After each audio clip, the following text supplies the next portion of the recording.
25 de abril de 1792. La plaza frente al Hotel de Ville en París hierve de expectación. Una muchedumbre inquieta se apretuja. Sus murmullos se mezclan con el roce de las ropas y el eco de los pasos. En el centro, una estructura de madera se yergue como un juez silencioso, su hoja de acero destellando bajo el sol primaveral.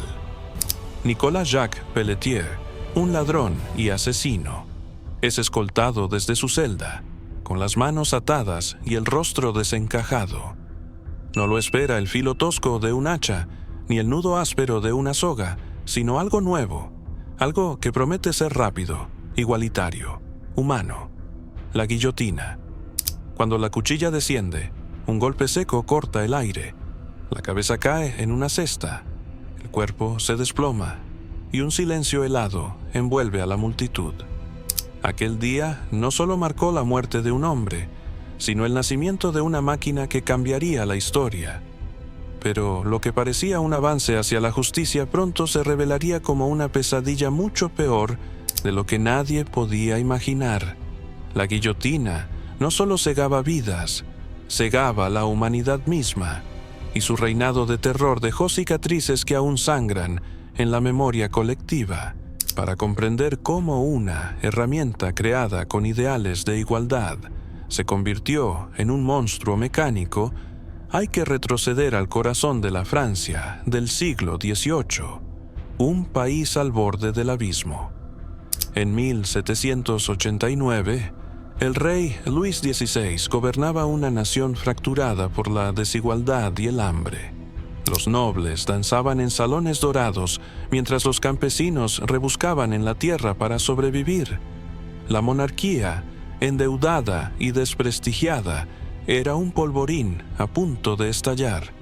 Ese año, la Revolución Francesa irrumpió como un huracán, prometiendo libertad, igualdad y fraternidad. Pero las revoluciones no solo traen esperanza, traen sangre. Las ejecuciones públicas eran el pan de cada día, y los métodos eran crueles. Ahorcamientos que podían prolongarse en agonías interminables, decapitaciones con hachas que a menudo requerían varios golpes, descuartizamientos que convertían la justicia en un espectáculo de horror. La multitud, alimentada por siglos de opresión, aplaudía cada grito, cada chorro de sangre, como si la venganza pudiera llenar los estómagos vacíos. Sin embargo, incluso en ese frenesí, algunas voces comenzaron a cuestionar: ¿era esto justicia o simplemente barbarie con otro nombre? En 1791, la Asamblea Nacional, impregnada de las ideas ilustradas de filósofos como Voltaire y Beccaria, decretó que la pena de muerte debía ser igual para todos, sin distinción de clase, y libre de sufrimiento innecesario. Basta de torturas medievales, basta de espectáculos que embrutecían a la sociedad. La muerte debía ser un castigo, no un circo. Pero había un obstáculo práctico: cómo ejecutar a alguien de manera rápida, precisa y sin errores humanos. Las espadas eran traicioneras. Las hachas dependían de la fuerza y la puntería del verdugo. Un golpe mal dado podía convertir una ejecución en una carnicería, prolongando el sufrimiento y alimentando el martirio.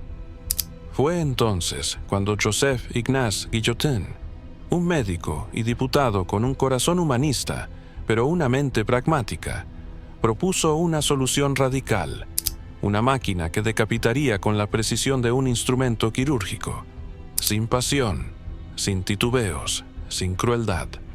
La idea sonaba descabellada, casi grotesca. ¿Una máquina para matar? Los críticos se mofaban, los poetas escribían sátiras, pero la revolución necesitaba respuestas, y la guillotina, con su promesa de eficiencia, comenzó a tomar forma. El diseño fue refinado por el cirujano Antoine Louis y el artesano alemán Tobias Schmidt. La máquina era una obra de simplicidad aterradora: 2 postes de madera robusta, una cuerda resistente, un peso que aseguraba la velocidad y una hoja oblicua afilada hasta la perfección. Probada primero en ovejas, luego en cadáveres, demostró una eficacia escalofriante. La cabeza se separaba del cuerpo en una fracción de segundo, sin resistencia, sin gritos, solo un silbido y un golpe sordo. Era la muerte transformada en técnica, el castigo reducido a un mecanismo impersonal. El 25 de abril de 1792, Nicolas Pelletier se convirtió en su primera víctima oficial. El verdugo Charles-Henri Sanson, un hombre endurecido por décadas de ejecuciones, operó la máquina con la precisión de un relojero. La multitud, acostumbrada a los largos rituales de la horca o el hacha, quedó desconcertada. Algunos abuchearon, gritando: «¡Devuélvanos la horca!», quejándose de que la guillotina era demasiado rápida, demasiado limpia. No podían sospechar que esa limpieza sería precisamente lo que la haría tan monstruosa. La guillotina fue presentada como un emblema de la revolución. Noble o mendigo, todos se enfrentarían el mismo filo, sin privilegios, sin torturas. Pero lo que comenzó como un instrumento de justicia igualitaria, pronto se convirtió en una fábrica de muerte sin freno. En 1793, la Revolución Francesa entró en su fase más oscura, el reinado del terror. Los líderes revolucionarios, como Maximilien Robespierre, Georges Danton y Louis Saint-Just, vivían paranoicos, viendo traidores en cada sombra. La República estaba amenazada por enemigos externos e internos, y la guillotina, con su velocidad y fiabilidad, se convirtió en la herramienta ideal para purgar a la nación. No había que interrogar durante horas, no había que torturar para obtener confesiones. Bastaba con una acusación, un juicio sumario y un viaje al cadalso. En París, la Place de la Révolution, hoy Place de la Concorde, se transformó en un escenario macabro donde la cuchilla subía y bajaba sin descanso, día tras día, como el péndulo de un reloj infernal. Imagina la escena: una plaza abarrotada, el aire cargado de polvo, sudor y un olor metálico que no se puede ignorar. Los vendedores ambulantes gritan, ofreciendo manzanas y pan, mientras los niños corretean entre las piernas de los adultos. En el centro, la guillotina se alza, su madera salpicada de manchas oscuras. Los condenados llegan en carretas, algunos con la cabeza alta, otros temblando, todos con el peso de la certeza. Sus nombres se leen en voz alta: un aristócrata acusado de conspirar, una costurera que habló contra el Comité de Salvación Pública, un sacerdote que se negó a jurar lealtad a la República. La hoja cae, la cabeza rueda, y la multitud ruge, no siempre por odio, sino por hábito. Las ejecuciones se han convertido en una rutina, tan cotidiana como el tañido de las campanas o el aroma del pan recién horneado. Pero detrás de cada corte hay una historia truncada, un rostro que la máquina no ve, una vida que la revolución ha decidido borrar. Lo que hacía a la guillotina tan aterradora no era solo su eficacia, sino su falta de humanidad. Un verdugo podía dudar, su mano podía temblar, su conciencia podía protestar. La máquina número no sentía piedad, no se agotaba, no preguntaba. En los meses más intensos del terror, entre 1793 y 1794, se estima que más de 16.000 personas fueron guillotinadas en toda Francia, y eso sin contar las muertes por otros métodos. En París, la guillotina operaba a un ritmo industrial, hasta 50 ejecuciones en un solo día. La sangre formaba riachuelos entre los adoquines, y los verdugos, liderados por Sanson, trabajaban con una eficiencia que rozaba lo inhumano. Sanson, que había descuartizado hombres con sus propias manos en su juventud, confesaría años después que la guillotina lo perseguía en sus sueños, no por la sangre, sino por el vacío que dejaba en su alma. La guillotina deshumanizaba no solo a las víctimas, sino a toda la sociedad. Al ser tan rápida, eliminaba cualquier espacio para la redención, para un último gesto de valentía o arrepentimiento. El condenado era colocado en la tabla, su cuello asegurado en el cepo, y en menos de un segundo, todo terminaba. No había tiempo para despedidas, para oraciones, para súplicas, pero lo más inquietante era lo que ocurría después del corte. Testigos y médicos comenzaron a observar algo perturbador. Las cabezas decapitadas no siempre parecían muertas. Los ojos parpadeaban, las bocas se contraían, los rostros mostraban expresiones de dolor, sorpresa o incluso ira. En julio de 1793, cuando Charlotte Corday, la asesina del líder revolucionario Jean-Paul Marat, fue guillotinada, un verdugo levantó su cabeza y la abofeteó frente a la multitud. Testigos juraron que su rostro enrojeció, como si aún estuviera consciente, como si hubiera sentido la humillación. ¿Era posible? ¿Podía la cabeza seguir viva, atrapada en un instante de agonía eterna? La pregunta era insoportable, porque la guillotina, vendida como una muerte misericordiosa, tal vez era cualquier cosa menos eso. Los rumores se esparcieron como pólvora. Se decía que algunas cabezas murmuraban palabras, que sus ojos buscaban a la multitud, que sus labios temblaban como si quisieran gritar. En 1795, el médico alemán Samuel Thomas von Sommering publicó un tratado afirmando que las cabezas decapitadas podían permanecer conscientes hasta 30 segundos después del corte. La idea era un horror absoluto, un cerebro aún pensante, unos ojos aún viendo, una mente atrapada en el borde de la nada. Los condenados, al subir al cadalso, no solo temían la muerte, temían ese instante suspendido en el que su cabeza, separada del cuerpo, aún pudiera sentir el frío de la cesta, el rugido de la multitud, el vacío de la eternidad. Nadie podía probarlo con certeza, pero el miedo bastaba. La guillotina, que había prometido humanidad, ahora sembraba un terror más profundo que cualquier hacha o soga, y luego estaba el impacto en la sociedad. La guillotina creó una cultura de la muerte, un mundo donde el castigo era tan fácil que se volvió banal. Durante el terror, las acusaciones se volvieron caprichosas. Una carta mal interpretada, un comentario en un café, una mirada sospechosa. Cualquier cosa podía llevarte al cadalso. Nadie estaba a salvo, ni los revolucionarios más puros. Robespierre, el arquitecto del terror, fue guillotinado en julio de 1794. Su mandíbula rota por un disparo, su rostro contorsionado mientras la cuchilla caía.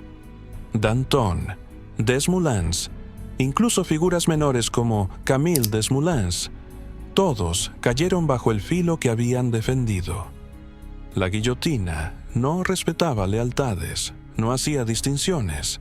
Era la igualdad llevada al extremo, un igualador mecánico que devoraba a sus propios creadores. Esta banalidad de la muerte se reflejaba en la vida cotidiana. Las ejecuciones se anunciaban en panfletos, como si fueran funciones de teatro. Las familias llevaban a sus hijos a la plaza. Los vendedores de dulces y vino instalaban sus puestos junto al cadalso. Los poetas componían versos sobre la viuda, el apodo macabro de la máquina. En los mercados se vendían maquetas de guillotinas en miniatura, juguetes para niños que imitaban el silbido de la hoja. Las mujeres llevaban pendientes en forma de cuchillas. Los hombres cantaban canciones que celebraban la justicia afilada. La muerte se había convertido en un espectáculo nacional y la guillotina en su protagonista indiscutida. Pero este espectáculo tenía un costo. Cada ejecución erosionaba un poco más la humanidad de quienes la presenciaban, de quienes la aplaudían, de quienes la ejecutaban. Sin embargo, la misma eficiencia que la hizo famosa comenzó a volverse contra ella. A medida que el terror se desmoronaba en 1794, la sociedad francesa, agotada por años de sangre, empezó a ver la guillotina con otros ojos. Ya no era un símbolo de justicia, sino una máquina de excesos, un recordatorio de cómo la revolución había perdido su rumbo. Los líderes que la habían glorificado ahora la temían, sabiendo que cualquier paso en falso podía llevarlos al mismo cadalso. La guillotina había devorado a sus hijos, y el pueblo, hastiado, comenzó a preguntarse: ¿era esta la libertad que habíamos soñado? ¿Era este el precio de la igualdad?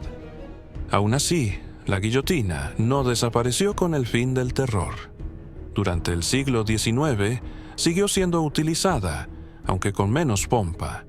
Las ejecuciones se trasladaron a plazas secundarias, lejos de las multitudes. Ya no se ejecutaban reyes ni traidores, sino criminales comunes, ladrones, asesinos, marginados. La guillotina perdió su aura de símbolo revolucionario y se convirtió en un trámite burocrático, una reliquia que Francia no sabía cómo desechar. En 1851, un condenado en Córcega fue guillotinado frente a una multitud que, según los registros, protestó porque la ejecución fue demasiado aburrida. La máquina había perdido su poder de espectáculo, pero no su capacidad de matar. Cada golpe de la hoja era un eco del pasado, un recordatorio de que la justicia, una vez mecanizada, se vuelve imposible de detener. Lo más inquietante es que la guillotina sobrevivió hasta el siglo XX, una era de progreso, democracia y derechos humanos. Mientras el mundo construía rascacielos y soñaba con volar a la luna, Francia seguía decapitando en las sombras. En 1939, Eugene Weidmann, un asesino en serie, fue guillotinado en Versalles, en una ejecución pública que desató tal caos, con fotógrafos y curiosos peleándose por un mejor ángulo, que el gobierno prohibió las decapitaciones al aire libre, pero la máquina siguió funcionando en las prisiones, en patios cerrados, lejos de los ojos del público. En 1958, el filósofo Albert Camus lanzó una crítica devastadora. La guillotina, escribió, no solo mataba cuerpos, mataba la esperanza. Un ahorcado podía rezar por un milagro, un condenado podía soñar con un indulto, pero ante la guillotina no había nada más que certeza. La única pregunta era brutal: ¿funcionará la máquina? Y siempre funcionaba, con la precisión de un reloj suizo, con la frialdad de un verdugo sin rostro. La última ejecución tuvo lugar en 1977, en una prisión de Marsella. Hamida Jandoubi, un inmigrante tunecino condenado por un asesinato brutal, fue guillotinado a las 4 de la madrugada, en un acto tan discreto que apenas apareció en los titulares, mientras el mundo bailaba al ritmo de la música disco, veía películas en Technicolor y celebraba los avances de la modernidad. Francia, la cuna de los derechos del hombre, seguía usando una reliquia del siglo XVIII. La muerte de Jandoubi fue el golpe final. En 1981, tras años de debates y presión internacional, Francia abolió la pena de muerte. La guillotina fue desmantelada, sus piezas guardadas en almacenes o exhibidas en museos, como un fósil de una era que la humanidad prefería olvidar. Pero su sombra nunca se desvaneció.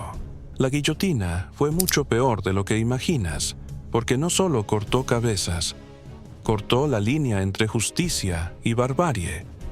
Su precisión ocultaba una verdad sucia. Ninguna muerte, por rápida que sea, es verdaderamente humana. Su velocidad eliminaba el juicio, su frialdad borraba la compasión. creó un mundo donde matar era tan sencillo como accionar una palanca, donde la vida de una persona podía reducirse a un nombre en una lista, a un número en un registro.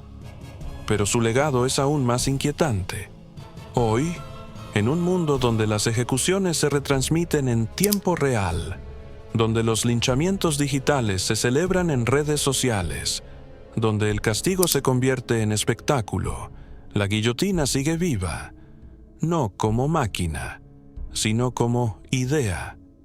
Es el recordatorio de lo fácil que es deshumanizar al otro, de lo rápido que la justicia puede convertirse en rutina, de lo frágil que es nuestra humanidad cuando el acero reemplaza al corazón. Y aún hay más. La guillotina no solo marcó a Francia, marcó al mundo. En los siglos XIX y XX, otros países adoptaron máquinas similares, inspirados por su eficiencia. En Alemania, la Fallschwert, espada cayente, fue usada hasta el siglo XX. En Vietnam, bajo la colonización francesa, la guillotina viajó al otro lado del mundo, decapitando a rebeldes y criminales en plazas coloniales. Incluso en la ficción, la guillotina se convirtió en un símbolo universal de terror, apareciendo en novelas, pinturas y películas como un recordatorio de lo que sucede cuando la justicia se convierte en mecánica. Pero su verdadera herencia no está en los museos ni en los libros. Está en las preguntas que nos obliga a hacernos. ¿Qué nos convierte en humanos? ¿Es la capacidad de castigar o la de perdonar? ¿Y qué pasa cuando delegamos nuestra moral a una máquina? Piensa en esto. Cada vez que la hoja caía, no solo mataba a una persona, mataba a una parte de quienes miraban, de quienes aplaudían, de quienes callaban. La guillotina nos enseñó que la muerte, cuando se vuelve rutina, no solo destruye a las víctimas, sino a los verdugos, a los espectadores, a la sociedad entera. Y esa es la tragedia más profunda. No aprendimos. Hoy, las cuchillas son otras. Leyes implacables, juicios mediáticos, castigos que se disfrazan de justicia, pero siguen cayendo, y nosotros seguimos mirando, a veces con horror, a veces con indiferencia, pero siempre con el riesgo de olvidar que detrás de cada sentencia hay una vida, una historia, una humanidad que no puede reducirse a un golpe seco. Cuéntanos en los comentarios. ¿Crees que la guillotina fue un intento fallido de humanizar la justicia o una máquina que reveló lo peor de nosotros? Si estas historias te sacuden, te hacen pensar o te atrapan, suscríbete al canal y únete a nosotros en los próximos relatos, porque la historia no es solo un recuerdo, es un espejo que nos obliga a mirarnos, a preguntarnos quiénes somos y qué queremos ser.